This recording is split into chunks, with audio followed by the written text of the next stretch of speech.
What's up guys, welcome to another video. Today we'll be reviewing The King's Man. This film came out today and was directed by Matthew Vaughn and stars Ralph Fiennes and Henry Dickinson.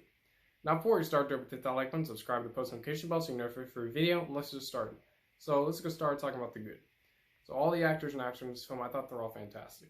Henry Dickinson, Ralph Fiennes, Djimon Hounsou, Gemma Arterton, and Rhys Ifans, all of them are fantastic.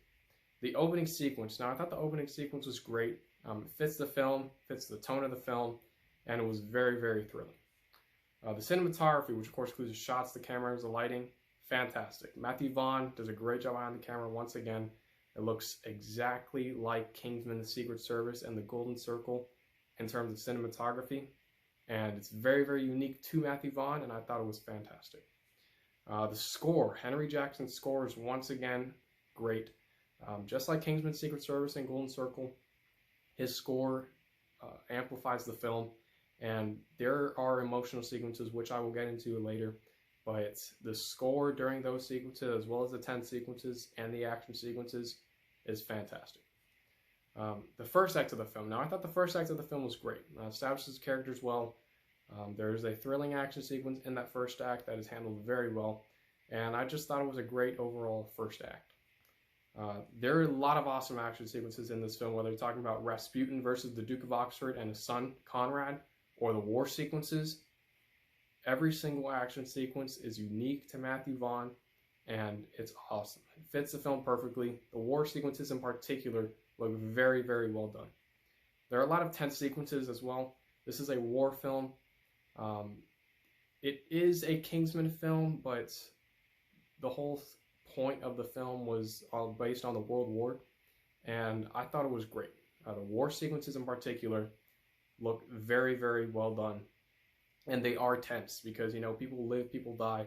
You don't know who's going to die in this film, who's going to live, so there are a lot of tense sequences within this film. There are also a lot of hilarious sequences in this film, whether you're talking about Rasputin, Rhys Ifans.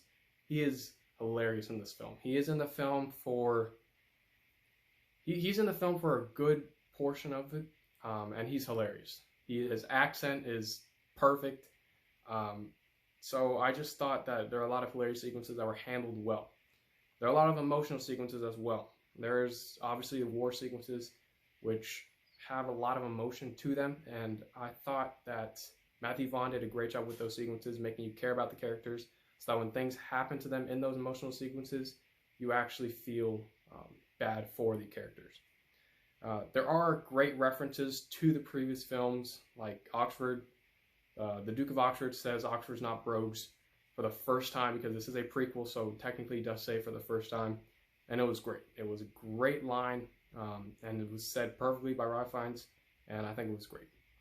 The relationship between Oxford, who is played by Ralph Fiennes, and his son, Henry Dickinson, I thought it was very, very well handled. They have a good relationship in the film. Things happen to one of the characters, and it impacts the other character, and I think it works very, very well.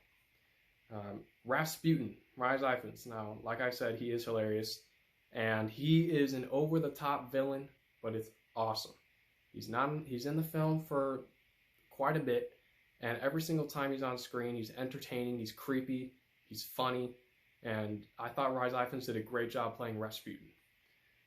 The villain twist in the third act of the film. I didn't think there was going to be a twist villain in this film at all, but I thought it was handled great.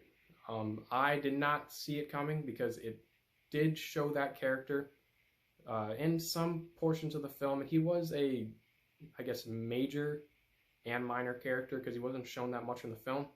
But his reveal, his villain reveal, I thought it was great. The ending sequence. Now, the ending sequence, of course, is a prequel, so, you know, the Kingsman Agency is not going to be founded until the end, most likely, of this film. So the creation of the Kingsman Agency in the last portion of the film, I thought it was great.